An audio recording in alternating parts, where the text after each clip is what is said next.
তোমরা যারা ক্যালকাটা ইউনিভার্সিটির আন্ডারে প্রথম সেমিস্টারের ছাত্রছাত্রী আছো, তোমাদের জন্য আজকের ক্লাসটা খুবই গুরুত্বপূর্ণ।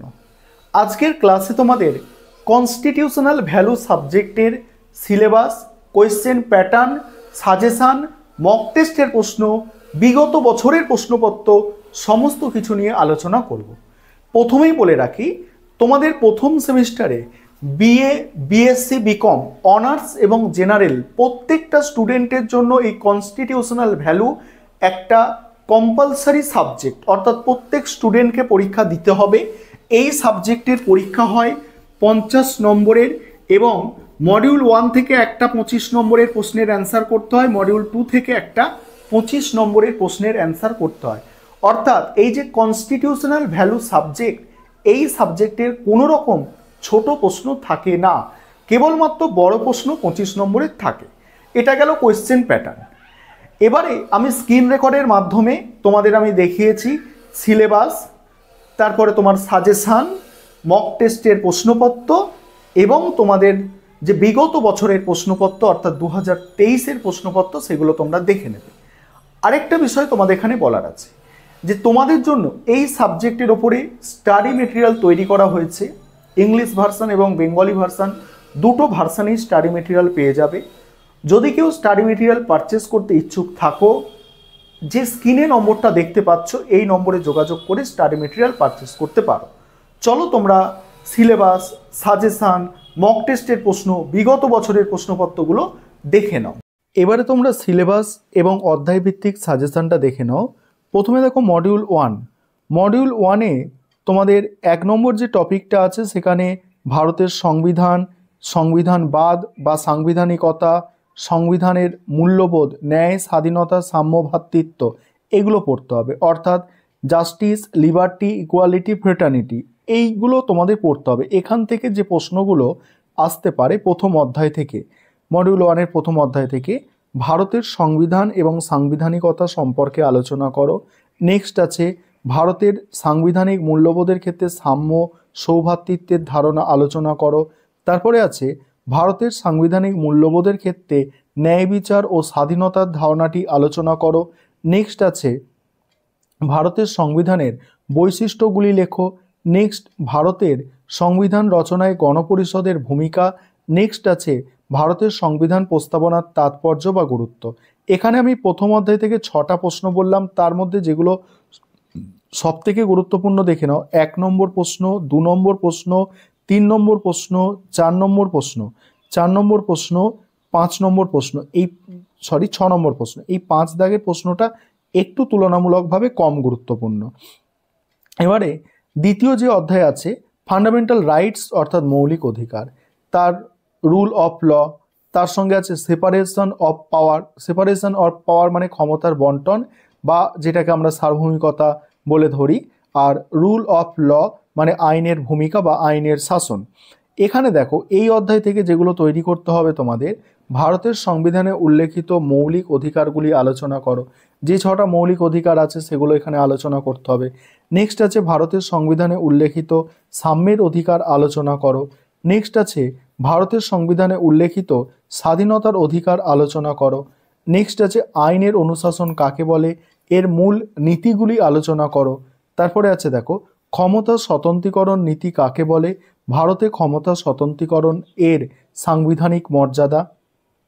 তারপরে দেখো 3 নম্বর অধ্যায়। 3 নম্বর অধ্যায় হচ্ছে sovereignty, socialism, secularism, democracy and republic, অর্থাৎ সার্বভৌম, সমাজতান্ত্রিক, ধর্মনিরপেক্ষ, গণতান্ত্রিক, প্রজাতন্ত্র। এই যে 3 নম্বর অধ্যায় মডিউল 1-এর, এই 3 নম্বর অধ্যায় থেকে করতে হবে দুটো প্রশ্ন। প্রথম প্রশ্ন হচ্ছে ভারতের সংবিধানে উল্লেখিত সার্বভৌমিকতা এবং সমাজতন্ত্রের অর্থ। আরেকটা হচ্ছে ভারতের সংবিধানে উল্লেখিত ধর্মনিরপেক্ষ, গণতন্ত্র, ধর্মনিরপেক্ষতা, গণতন্ত্র এবং প্রজাতন্ত্র সম্পর্কে লেখো। এবার মডিউল 2। মডিউল 2-এ যে টপিক সেটা হচ্ছে ফান্ডামেন্টাল ডিউটিস অর্থাৎ মৌলিক কর্তব্য। এখানে মৌলিক কর্তব্যের এখানে দেখো ভারতের সংবিধানে উল্লেখিত মৌলিক কর্তব্যগুলি আলোচনা করো এবং তার গুরুত্ব বা তাৎপর্য, এটা করতে হবে। তার সঙ্গে সঙ্গে দেখো আরেকটা প্রশ্ন এখানে তোমরা অ্যাড করবে যে মৌলিক কর্তব্যের উৎপত্তি ব্যাখ্যা করো। ভারতের সংবিধানে মৌলিক কর্তব্যের উৎপত্তি। তারপরে দেখো পরের যে টপিক আছে, পরের টপিকে একটাই প্রশ্ন, আর এই প্রশ্নটা তোমরা পরীক্ষায় অতি অবশ্যই কমন পাবে, এতে কোনো সন্দেহ নেই। প্রশ্নটা ভালো করে মাথায় রাখবে, ভারতের সংবিধানে 51 ক ধারায় উল্লেখিত মৌলিক কর্তব্যগুলি আলোচনা করো। তারপরে দেখো 6 নম্বর অধ্যায়, মৌলিক কর্তব্যের আইনি মর্যাদা লেখো। তারপরে আছে মৌলিক কর্তব্যের সীমাবদ্ধতাগুলি লেখো। এই ছিল তোমাদের সম্পূর্ণ সিলেবাস এবং সাজেশান। এবার তোমরা মক টেস্টের প্রশ্নপত্রটা দেখো। এবারে তোমরা মক টেস্টের প্রশ্নপত্রগুলি দেখো। আমি 3টে সেটে মক টেস্টের প্রশ্নপত্রটা তৈরি করেছি। প্রথম যে সেটটা আছে দেখো, সেট 1। এখানে দেখো সেট 1-এ এইভাবেই তোমরা পরীক্ষায় প্রশ্নপত্র পাবে, কারণ শেষে তোমাদের বিগত বছরের প্রশ্নপত্র আমি দেখিয়ে দেব। সেট 1-এ যে প্রশ্ন রেখেছি দেখো, মডিউল 1 থেকে আমি 2টো প্রশ্ন রেখেছি, যেমন পরীক্ষায় প্রশ্ন থাকে। মডিউল 1 থেকে 2টো প্রশ্ন রেখেছি। সংবিধানে, ভারতের সংবিধানে উল্লেখিত সাম্যের অধিকার আলোচনা করো, আর ভারতের সংবিধানের বৈশিষ্ট্য। তারপরেই আছে সংবিধান এবং সাংবিধানিকতা বলতে কী বোঝো, ভারতের সংবিধান প্রস্তাবনার গুরুত্ব বা তাৎপর্য লেখো। তারপরে মডিউল 2। মডিউল 2-এ দেখো, মডিউল 2-এ আছে ভারতের সংবিধানের 51 ক ধারায় উল্লেখিত মৌলিক কর্তব্যগুলি আলোচনা করো, তার সঙ্গে আছে মৌলিক কর্তব্যের সীমাবদ্ধতাগুলি লেখো। নেক্সট আছে দেখো, ভারতের সংবিধানে উল্লেখিত মৌলিক কর্তব্যের গুরুত্ব লেখো, আর মৌলিক কর্তব্যের আইনি মর্যাদা। এবার 2 নম্বর সেটে যাও। 2 নম্বর সেটে যে প্রশ্নগুলো আছে দেখে নাও।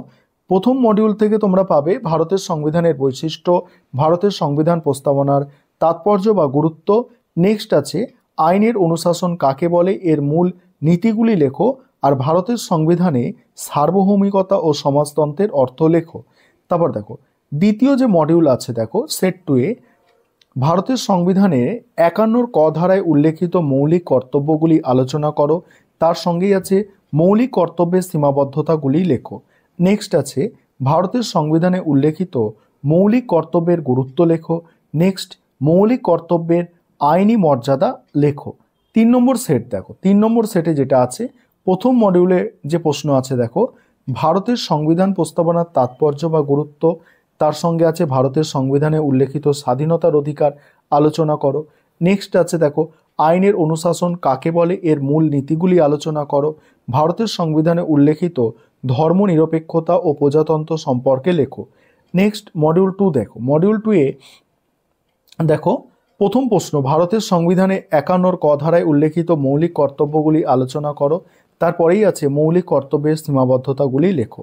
নেক্সট আছে দেখো ভারতের সংবিধানে উল্লেখিত মৌলিক কর্তব্যের গুরুত্ব লেখো, মৌলিক কর্তব্যের আইনি মর্যাদা লেখো।